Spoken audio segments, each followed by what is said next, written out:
जय श्री कृष्ण। हर हर महादेव। आइए हम शक्तिला एकादशी व्रत कथा का श्रवण करते हैं। एक समय दो ऋषि आपस में चर्चा करते हैं कि हे महाराज, पृथ्वीलोक में मनुष्य ब्रह्मा हत्या आदि महान पाप करते हैं, पराये धन की चोरी तथा दूसरों की उन्नति देखकर ईर्ष्या करते हैं, साथ ही अनेक प्रकार के व्यसनों में फंसे रहते हैं, फिर भी उनको नरक की प्राप्ति नहीं होती। इसका क्या कारण है? वे न जाने कौन सा दान पुण्य करते हैं जिससे उनके पाप नष्ट हो जाते हैं। यह सब कृपा पूर्वक आप कहिए। मुनि कहने लगे कि हे महाभागा, आपने मुझसे अत्यंत गंभीर प्रश्न पूछा है। इससे संसार के जीवों का अत्यंत भला होगा।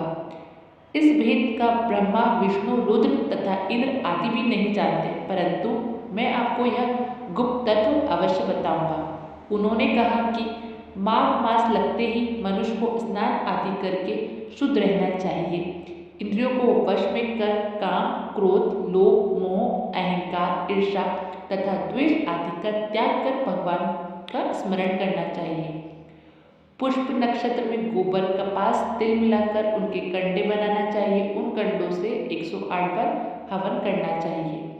इस दिन मूल नक्षत्र हो तो एकादशी तिथि को अच्छे पुण्य देने वाले नियमों को ग्रहण करें। स्नान नित्य क्रिया से निवृत्त होकर सब देवताओं के देव श्री भगवान नारायण की पूजा करें और एकादशी व्रत धारण करें। उसके दूसरे दिन धूप, दीप, नैवेद्य आदि से भगवान का पूजन करके भोग लगाए। तत्पश्चात नारियल, सीताफल या सुपारी का अर्घ देकर स्तुति करना चाहिए। हे भगवान, आप दीनों को शरण देने वाले हैं, इस संसार सागर में फंसे हुए को उद्धार करने वाले हैं। हे पुंडरीकाक्ष, हे विश्वभावन, हे सुब्रमण्यम, हे पूर्वज, हे जगतपते, आप लक्ष्मी जी सहित इस तुच्छ अर्घ को ग्रहण करें। इससे पश्चात जल से भरा घड़ा ब्राह्मण को दान करें तथा ब्राह्मण को गौ और तिल पात्र देने भी उत्तम है। तिल स्नान और भोजन दोनों ही श्रेष्ठ है। इस प्रकार जो मनुष्य जितने तिलों का दान करता है उतने ही 1000 वर्ष स्वर्ग में वास करता है। तिल स्नान, तिल का उपटन, तिल का हवन, तिल का तर्पण, तिल का भोजन एवं तिल का दान, ये तिल के 6 प्रकार हैं। इनके प्रयोग के कारण यह षटतिला एकादशी कहलाती है। इस व्रत के करने से अनेक प्रकार के पापों को नष्ट हो जाते हैं। इतना कहकर ऋषि कहने लगे कि अब मैं तुमसे एकादशी की कथा कहता हूँ। एक समय नारद जी ने भगवान विष्णु से यही प्रश्न किया था और भगवान ने जो षटतिला एकादशी का महत्व नारद जी से कहा सो मैं तुमसे कहता हूँ। भगवान ने नारद जी से कहा कि हे नारद, मैं तुमसे सत्य घटना कहता हूँ, ध्यानपूर्वक सुनो। प्राचीन काल में मृत्युलोक में एक ब्रह्मणी रहती थी। वह सदैव व्रत किया करती।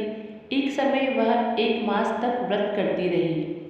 इससे उसका शरीर अत्यंत दुर्लभ और दुर्बल हो गया। यद्यपि वह अत्यंत बुद्धिमानी थी तथा उसने कभी देवताओं या ब्राह्मणों के निमित्त अन्न या धन का दान नहीं किया।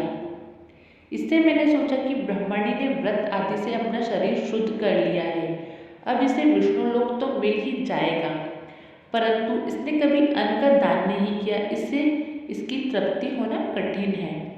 भगवान ने आगे कहा, ऐसा सोचकर मैं भिखारी के वेश में मृत्युलोक में उस ब्रह्मणी के पास गया और उससे भिक्षा मांगी।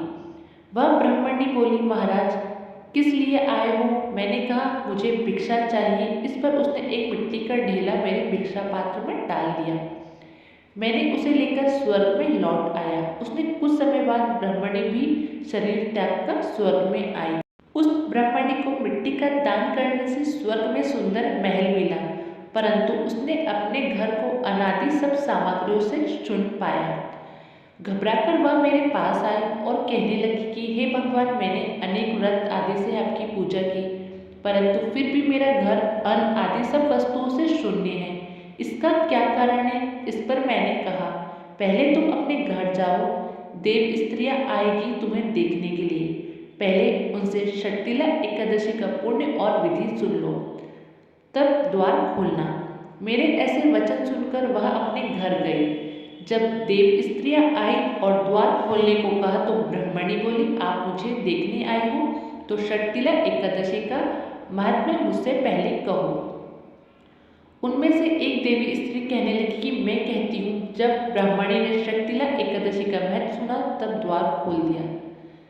देवकन्याओं ने उसको देखा कि न तो वह गंधर्वी है और न असुरी है, पहले जैसी मानुषी है। उस ब्राह्मणी ने उनको कथा अनुसार शक्तिला एकादशी का व्रत किया।